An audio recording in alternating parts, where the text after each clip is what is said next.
बिस्मिल्लाहिर्रहमानिर्रहीम। अस्सलाम वालेकुम मेंबर्स व्यूअर्स, होप सब खैर खैरियत से होंगे। आज वीकेंड की वीडियो में डिस्कस करते हैं। नया मंथ है, बजट मंथ है और आगे ईद उल अज़हा की छुट्टियां भी आ रही हैं, तो बजट तो ईद के बाद ही है। और ख़बरें कुछ ऐसी भी थी कि बजट में शायद मज़ीद डिले जो सा वो हो जाए। अ, तो जब तक बजट नहीं आता, आपको पता है उसमें फिर र्यूमर्स न्यूज़ डिफरेंट आती रहती हैं।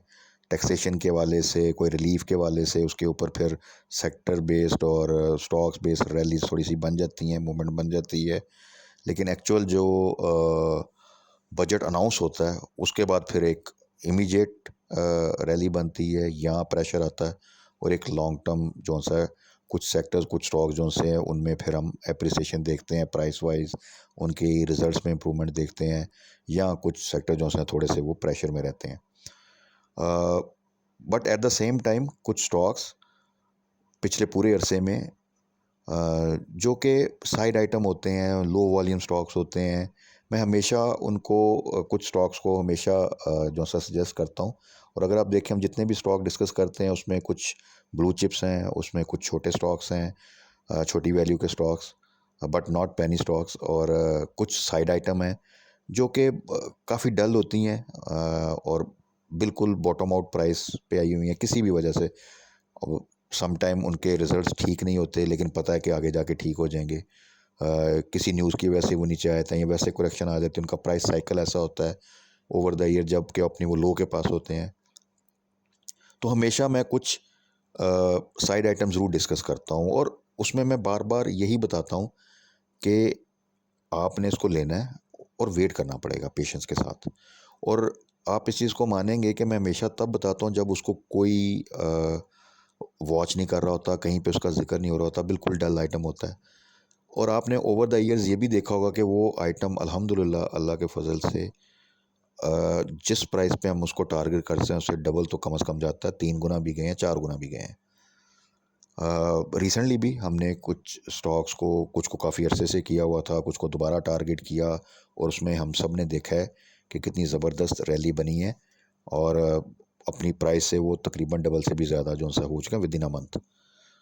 तो इसी तरह बहुत से स्टॉक्स अभी भी हैं जो कि अब डल लग रहे होंगे कि यार ये तो बिल्कुल ही बैठ गए हैं, ये तो बिल्कुल ही ख़त्म हो गए हैं, इसमें तो मूवमेंट ही नहीं है। बट यही पॉइंट है जहाँ पे आपने उसको बाय करना है। अगर वो कंपनी कुछ बिजनेस कर रही है, कुछ प्रोडक्ट्स हैं उनकी मार्केट में, कुछ एक्टिविटी चल रही है, रादर फिर अभी वो डाउन है ईपीएस, तो आगे अप हो जाएगी। दूसरा ये कि अगर उसके प्राइस साइकिल में वो अभी अपनी प्राइस से 50% पे खड़ा है या 70% डाउन पे है, तो समझें उसने वापस चले जाना है।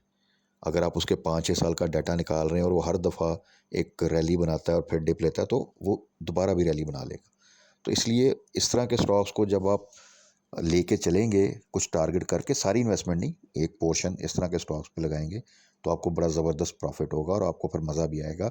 लेकिन उसके लिए ज़रूरी ये है कि आप जहन में रखें कि स्टॉक मार्केट लॉन्ग टर्म के लिए, शॉर्ट टर्म के लिए 2-3 माह 6 माह में मैंने पैसे डबल नहीं करने होने को। मैंने बताया कि अभी एक स्टॉक 1 माह में उसने पैसे आपके डबल कर दिए होंगे जितने भी आपने इन्वेस्ट किए होंगे।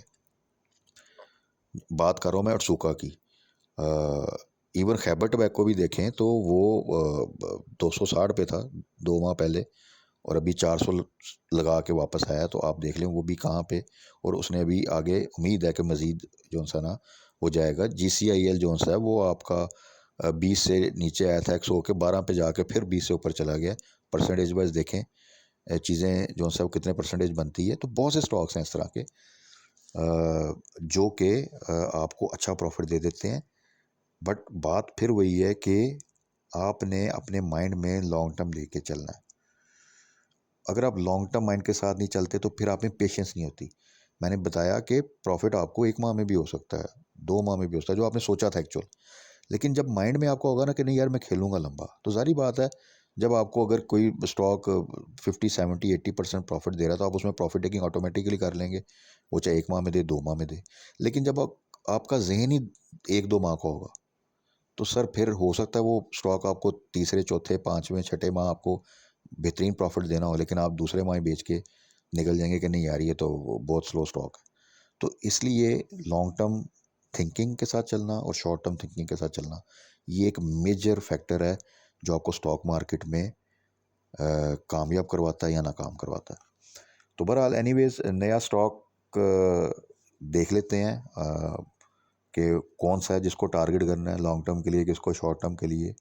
पुराने स्टॉक्स में से कौन से स्टॉक्स हैं जिनको हमने कहाँ पे जाके अब थोड़ी सी प्रॉफिट टेकिंग करनी है, कहाँ पे स्टॉप लॉस लगाना है, कहाँ पे हमने उसको बाय करना है, अभी भी अपॉर्चुनिटी है।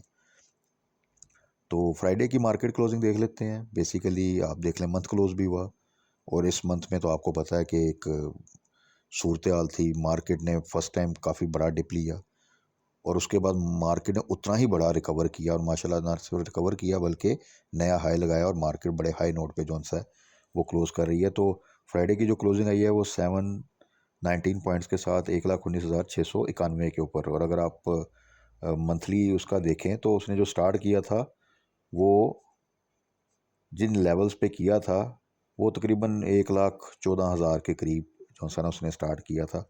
और वहाँ से फिर आपको पता ही है जब वो इंडो पाक सिचुएशन हुई तो बिल्कुल डिप लेते हुए मार्केट काफ़ी अरसे के बाद फर्स्ट टाइम 1,03,000 पे गई। अदरवाइज मार्केट 1,10 से नीचे नहीं जाती थी।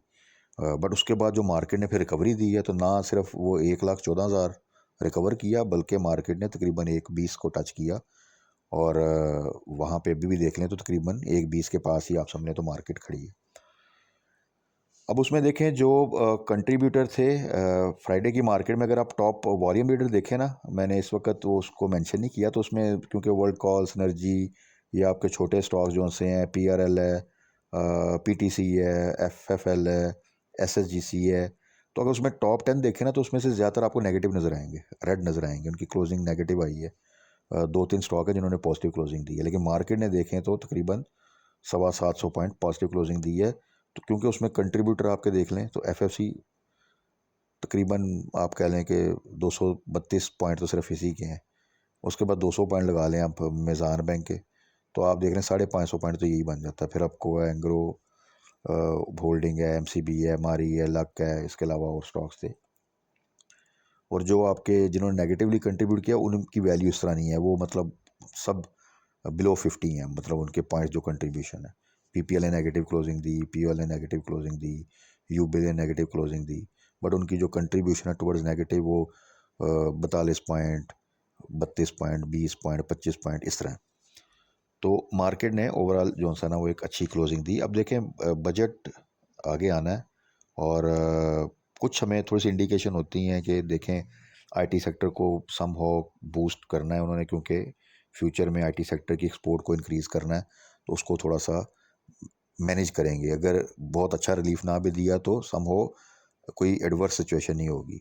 फिर कौन कौन से सेक्टर हैं जिनको थोड़ा सा वो रिलीफ मिलेगा, फिर ये आपको सर्कुलर डेट की जो न्यूज़ आ रही हैं उसमें हम देखते हैं कि जब भी वो न्यूज़ आती है तो आप PSO में OGDC वगैरह में मूवमेंट देखते हैं, जब नहीं आती तो उनमें थोड़ा सा करेक्शन आता है।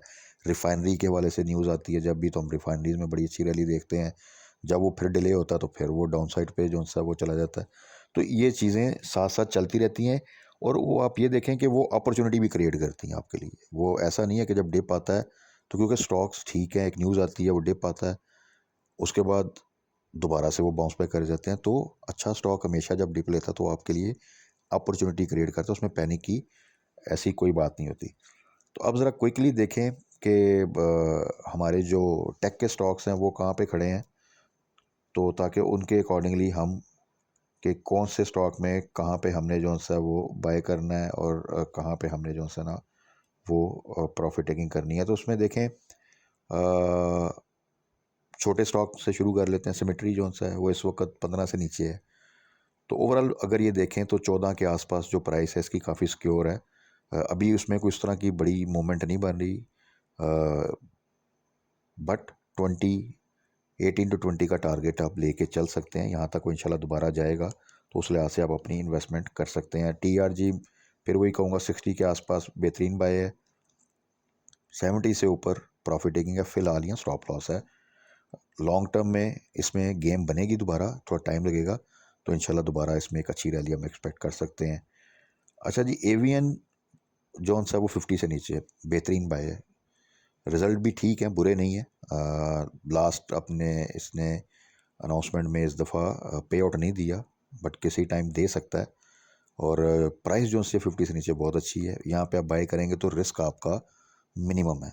और यहाँ से आप बल्कि अच्छी क्वांटिटी में बाय करें। तो क्या होता है कि अगर आपने एक नॉर्मल बाइंग करनी थी तो 10 पॉइंट बढ़ेंगे तो आपको एक अच्छा प्रॉफिट होगा। आप ज़्यादा बाय कर लें, 5 पॉइंट बढ़ेंगे जिसके बहुत ही ज़्यादा चांसेस हैं, तो आपको उतना प्रॉफिट हो जाएगा।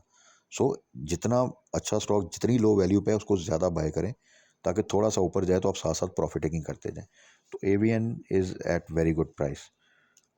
सिस्टम का मैं हमेशा कहता हूँ कि सिस्टम को जो सा आपने वो 500 से नीचे तो कम ही आता है। जब इस तरह की सिचुएशन हुई थी तो आ गया था, तो एक अपॉर्चुनिटी थी, आप देख लें। उसके बाद फ़ौरन बाउंस बैक कर गया।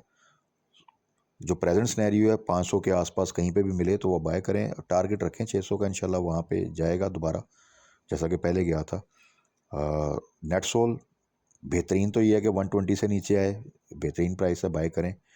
बट वहाँ पे भी आपको पता है जो इंडो पाक सिचुएशन हुई थी वहाँ पे तो आया था। नॉर्मली अगर 130 से नीचे आए तो वो भी प्राइस ठीक है, वहाँ से भी हमेशा ये बाउंस बैक करता है। पहले भी 170 तक गया था, दोबारा इंशाल्लाह 150 से ऊपर जाएगा, तो वहाँ पे फिर हम फर्दर डिस्कस कर लेंगे। इसी तरह अब आ जाते हैं ज़रा ऑयल एंड गैस की तरफ। तो मारी जोन सा है 600 से नीचे आए, बेहतरीन है। इवन 610 के आसपास भी है, 620 से भी नीचे बुरा नहीं है। अल्टीमेटली इसने 700 फिर क्रॉस करना है।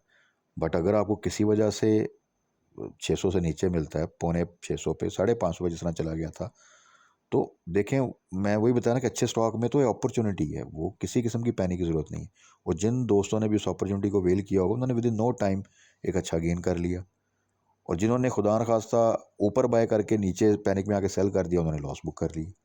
तो ये चीज़ों का ख्याल हमने अच्छे स्टॉक्स में रखना होता है। अटक रिफाइनरी की एग्जांपल देख लें। अटक रिफाइनरी, ये इंडो पाक जो ये वॉर हुई थी इसमें तकरीबन 450 पे आ गया हुआ था, और अभी आप देख लें फिर तकरीबन 700 पे खड़ा है। इसी तरह पीआरएल, जिसका इवन के रिजल्ट अच्छा नहीं आया था और उसमें वो एक प्रेशर था, वो 30 से नीचे चला गया था, लेकिन वो भी बाउंस बैक कर गया अच्छा। उसके बाद आप आ जाते हैं हबको देख लें। हबको आपका आई थिंक 124 25 बल्कि 120 से भी शायद नीचे चला गया था, और उसके बाद आप देखें कि उसने भी जो सा रिकवर कर लिया, 140 से ऊपर जो सा वो आ गया। वही तकरीबन उन्हीं प्राइसेस पे आ गए ये स्टॉक जिन प्राइसेस पे इंडो पाक सिचुएशन से पहले थे, और कुछ ने तो उससे भी ज़्यादा अच्छी जो सा वो रैली बनाई। तो ये आपके आ गए ऑयल एंड गैस और पावर के। उसके बाद छोटे स्टॉक में जो हम देखते हैं, GCIL आप देख लें। मैंने जैसा कि पहले कहा था कि 16 के पास था, 12 तक गया, और उसके बाद देख लें अब 20 से ऊपर खड़ा है। और इस दफ़ा तो GGL भी जो सा उसके साथ उसमें भी थोड़ी अच्छी रैली बन गई, अदरवाइज़ वो 13 14 15 से ऊपर जाता ही नहीं था।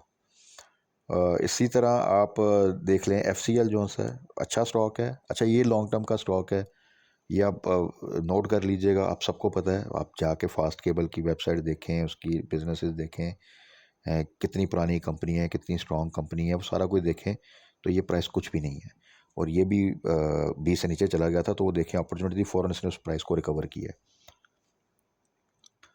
इसी तरह ट्रीट जोन्स है, आप अगर देखें तो ट्रीट जोन्स है वो 20 बहुत कम ब्रेक करता था, ब्रेक किया, और लेकिन वहाँ से थोड़ा सा बाउंस बैक करके अभी भी 20 से नीचे है। लेकिन ये प्राइसेस की ठीक है, जहाँ पे आप अगर बाइंग करेंगे तो आपको इसमें कुछ ना कुछ गेन मिल जाएगा।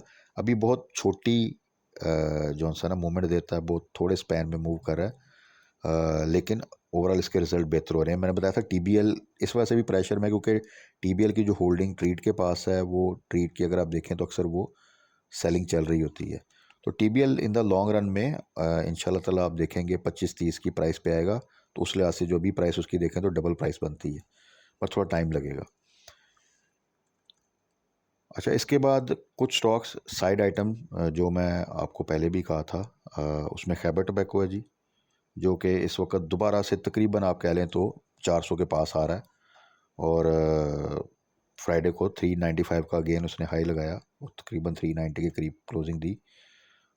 आप सबको याद होगा 260 270 इससे ऊपर नहीं जाता था, कभी कभार 290 तक जाता था, और हमने उसकी स्ट्रेटजी क्या डिफ़ाइन की हुई थी। लेकिन बार बार आपको कहता था कि रिज़ल्ट बेहतर हो रहे हैं, किसी टाइम भी मूवमेंट बन सकती है, और हमने देखा कि ये फिर 400 से ऊपर गया, और ये वॉर में जो सा है नीचे आया है 350 तक, और दोबारा से अब मूवमेंट बना रहा है। उसके बाद दूसरा एक स्टॉक जिसको हमने टारगेट किया था वो था ओट्सुका का। इसने जो प्रॉफिट दिया है, ज़बरदस्त प्रॉफिट दी है। 160 टू 170 के दरमियान था जब ये हमने टारगेट किया था। उसमें ये सारा सिनेरियो भी डेवलप हुआ इंडिया पाकिस्तान का, ये थोड़ा सा प्रेशर में आया और उसके बाद इसने जो रैली बनाई है और उसके साथ कंटिन्यूसली हम डिस्कस करते रहे। लास्ट टाइम 350 पे आई थिंक इसने गया था और उसके बाद इसने डिप लिए थे, दो लोअर लॉक लगे थे। तो उसमें भी मैंने ये नहीं कहा कि जी पैनिक में आके बस अब सेल कर दें, बस जितना प्रॉफिट होना था कर दिया, नहीं। ये ज़रूर मैं हमेशा कहता हूँ और वो मैं हमेशा से एक अच्छी स्ट्रेटजी रहेगी कि अगर आप का कोई भी स्टॉक अगर आपने अच्छी क्वांटिटी में बाय किया हो, यानी अगर आप सपोज आपने चलें जी 2000 बाय किया है और उसमें आपको कोई 50% का प्रॉफिट मिल रहा है, तो 25% सेल कर दें। थोड़ा सा ऊपर जाता है 25% और सेल कर दें, 50% होल्ड कर लें। तो उस लिहाज से देखा जाए तो सूखा नीचे आया 300 से तकरीबन पौने 300 तक और दोबारा से उसने फर्दर फिर एक रैली बनाई है और आप देख लें कि 400 तकरीबन जो है ना वो टच करके 406 का हाई लगा के फ्राइडे को उसने जो क्लोजिंग दी है थोड़ी सी डाउन दी है। तो एक स्टॉक जो तकरीबन 70 पे खड़ा था, अगर आप 170 लगा दें, हालांकि 160 पे था, वहाँ से अगर आप डबल प्राइस देखें तो वो 320 बनती है, तो डबल से भी ज़्यादा इसने प्रॉफिट दिया विद इन अ मंथ। इसी तरह BF बायो आपको याद होगा, इसको भी टारगेट किया था। ये इंडो पाक सिचुएशन में 120 तक आ गया था दोबारा और उसके बाद दोबारा देख लें कि इस वक्त जो सा है वो तकरीबन इसने 192 का हाई लगाया है फ्राइडे को। तो आप परसेंटेज वाइज देख लें। फिर बिग बर्ड जोन सा है, इसको टारगेट किया, उसमें भी उस तरह रैली तो नहीं बन रही, लेकिन हाँ अपनी प्राइस रिकवर कर गया। हमने हमेशा इसको टारगेट 50 बिलो और 50 के आसपास की है। तो अगर नीचे गया था जब ये हमारा कॉन्फ्लिक्ट हुआ था तो वहाँ से तो बाउंस बैक करके तो 54-55 तक आई थिंक गया है और अभी जो साइज ने क्लोजिंग नेगेटिव दी है तो वो तकरीबन 52 के आसपास है। तो वो तो अभी बजट की वजह से कुछ न्यूज़ आएंगी, कुछ टैक्सेशन के वाले से चीज़ें आएंगी, तो आप थोड़ा सा अप एंड डाउन देखेंगे स्टॉक में। बट ओवरऑल ये वो स्टॉक्स हैं सारे जो हमने डिस्कस किए हैं जो कि शॉर्ट टर्म में भी गेन देंगे, लॉन्ग टर्म में भी गेन देंगे, पे आउट भी देंगे। इन्हीं स्टॉक में अगर आप थोड़ी सी सिलेक्शन करके इनमें से कुछ स्टॉक्स को अपने पोर्टफोलियो में रखें तो आपको इंशाल्लाह ताला अच्छा प्रॉफिट होगा, क्योंकि साथ साथ डिस्कस भी करते रहते हैं तो आपको उसकी स्ट्रेटजी भी पता चलती रहती है। तो आगे के लिए भी इंशाल्लाह और कुछ एक दो साइड आइटम्स हैं जिनको हम डिस्कस करेंगे और उनमें क्या पोटेंशियल है वो आने वाली वीडियोस में डिस्कस करेंगे। तब तक अपना ख्याल रखिएगा, दुआ में याद रखिएगा। Stay blessed. अल्लाह हाफिज़।